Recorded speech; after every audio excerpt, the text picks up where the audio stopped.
Okay naman, it went smoothly. Actually, we're very happy the way the first day of trial went. No? I think for both sides naman, it went smoothly. Obviously, there were arguments. I'm sure, mga napansin nyo, may arguments from both sides. But again, that's normal. Talaga namang inaasahan na magkakaroon ng mga ganyang opposing views ang bawat panig. But so far, I think it was a good first day for everyone. Nakakalabang ba kayo? Wala, hindi naman ayaw naming magbilangan ng ganyan. I think it's just that as long as we present our case and present what we want for the day, we should be happy. Hindi naman po kami yung tipong nagbibilangan pa sinong lamang, sinong hindi lamang. Na-monitor po ba ito ng Vice President at ano po ang sabi niya? Hindi pa po kami nag-uusap sa ngayon because I just came from the defense huddle. No? So, but siguro baka mamayang gabi or tomorrow makapag-usap kami. Attorney, kasi yun nga, isa sa mga naging key points ng trial kanina is the elevation of Senator Chis Escudero as presiding officer. So what's your thought about po doon sa pag-elevate ni ni Senator Chis as presiding officer? And meron nga po may mga po sinasabi na si Senator Cayetano na baka daw po ito labag sa Constitution. Siguro maghingi lang ako paumanhin sa inyong lahat dahil nga nagkaroon ng we always felt that this was something for the Senate to settle. But nagkaroon nga ng mga arguments kanina, constitutional issues actually. So ayoko na muna sigurong mag-comment out of respect for our senators because there were manifestations made, there were objections made on record or put on record. So siguro hindi appropriate for the defense right now to comment on that. Ano lang po, no? Gusto lang po nating galangin talaga yung ating mga senator judges. Pinababalik na yung BIR box. Anong masasabi nyo doon? Malaking development ba for you yun sa defense? Hindi naman, sa amin naman kasi as sa totoo lang, 'di ba? Nasabi naman namin nung time na nagkaroon ng manifestation or motion at least in our view from the prosecution regarding the marking of the documents doon na nakapaloob sa BIR box, sinabi na naman namin doon that we are not opposing it subject to certain conditions. So ngayon na ibabalik, sa amin naman wala naman kaming issue doon, no? But yun nga, nagsabi rin naman kasi na maaari pa ring humingi ng subpoena, hindi ba yung prosecution kung sakaling gusto nila pa subpoena yung mga ganong dokumento. So siguro, we will reserve our comments for when that time happens or when it actually happens that they do request or move for the issuance of another round of subpoena. What about the motion for arraignment? Wow. There's a motion for arraignment. Well, kanina kasi I think it was made clear naman that nung nagkaroon ng views yung prosecution and then we also through Attorney Sheila, our lead counsel, also gave our views and our position on the matter. So parang kanina, I think na-settle na yun, no?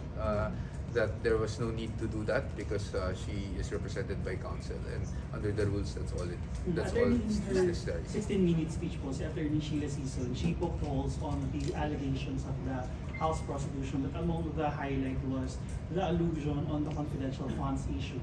Binanggit niya po si dating DBM Secretary Amena Pangandaman and former ES Bersamin, basically saying the confidential funds were approved by the President nonetheless. Ano po masasabi niyo sa argument? Was that a conscious decision to highlight that?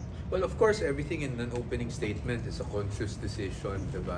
Wala naman dyan na bigla na lang nasabi. So, but sa atin, again, I like to apologize to you. Kanina na we were reminded by the presiding officer that we cannot talk about the merits or discuss the merits in public to preserve the integrity of the proceedings. So hindi muna ako comment dyan. It is what it is, kung anong nasabi ng aming lead counsel and definitely talagang she really prepared for opening statement and we were happy with her opening statement. Just a follow-up on that one, sir. Reaction lang din daw po kasi the argument there was, yes, it was approved by the Malacanang, but it was the OVP and the DepEd which dispersed the said funds. Yeah, that's why I don't want to really, I understand where you're coming from. That's why I don't really want to get into it. Kasi lahat naman yan mapag-uusapan during the course of the trial. Ito pa naman ay opening statement. So ibig sabihin, nilalatag lang namin yung kumbaga yung perspective namin o yung posisyon namin doon sa kasong hinahawakan namin. So this is all preliminary, so to speak.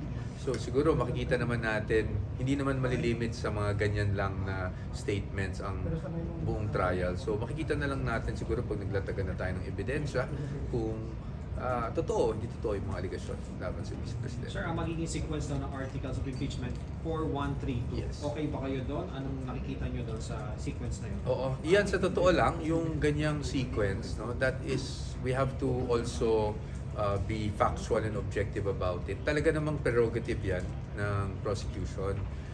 Sila ang may say kung ano yung gusto nilang unahin. Tayo, wala naman tayong naging problema dyan. Kaya nga kung napapansin nyo, we did not register any objection. Ang gusto lang naman talaga natin is ma-disclose, sabihin sa atin kaagad kung ano ang order of trial, ano ang order ng presentation nila ng evidence nila. Nang sa ganun, makapaghanda naman tayo. All, of course, for fairness and due process. No? But as far as ano yung uunahin nila, ano yung papangalawa, that is really well within the prerogative of the prosecution and we respect that. Sir, based on today's proceedings, would you recommend for the Vice President to appear anytime soon? Well, right now I think it's too early to say. Wala pa kaming ganyang iniisip. Again, whether we recommend or not, ma'am, I'm sorry. I know the public is very much interested in that and that's why I understand your question. But any advice given by a lawyer to his or her client is privileged by nature. So that is something that we will never disclose in public. And if you, of course, after today's proceedings also, you have to meet with your principal. And more or less, what would be the gist of your report? Based on your today's Again, proceedings? the communication between attorney and client, ma'am, is privileged. But rest assured that para lang po masagot ko rin naman yung tanong kahit pa paano, is we really update the Vice President regularly. In fact, I talk to her, if not once, at least several times a day on different matters, no, various matters, including impeachment. So, ano naman po, she is always apprised and updated kung ano yung nangyayari. Without Up to now- going into merits, attorney, I'm so sorry, but may we ask you what are the thoughts of the defense team regarding the threshold? Conviction Because threshold. Later, earlier rather, na-set na 16 despite the absence of 3 senators. What are your thoughts? Well, on that? for us, I guess, all I can say is the Constitution is clear and I'll leave it at that. Attorney, tomorrow magsisimula na yung presentation ng mga witnesses. Handa na po ba ang defense para sa first 3 witnesses ng prosecution? Yes, in fact, handa kami today. Because all along, we thought na kahit today, masisimulan na, no? Kumbaga, iprepresenta na yung unang witness ng prosecution. So, handa na kami today. Yung magko-cross-examine, handa na rin. No? So, lahat yan, talagang nakahanda kami for presentation of evidence ng prosecution today. So, na-move siya to tomorrow, but it makes no difference. No? So, okay naman tayo for tomorrow. At earlier, hanggang sa mga oras na ito, wala pa po kayo nakitang shocking sa mga ebidensya at mga naging statement ng prosecution panel. Wala naman po.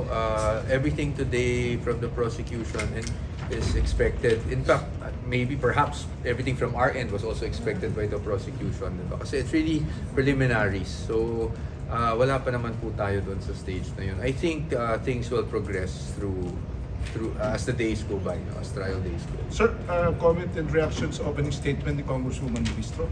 Well, she's entitled to have her own opening statement. So, wala naman tayong any violent reaction doon. She's well entitled.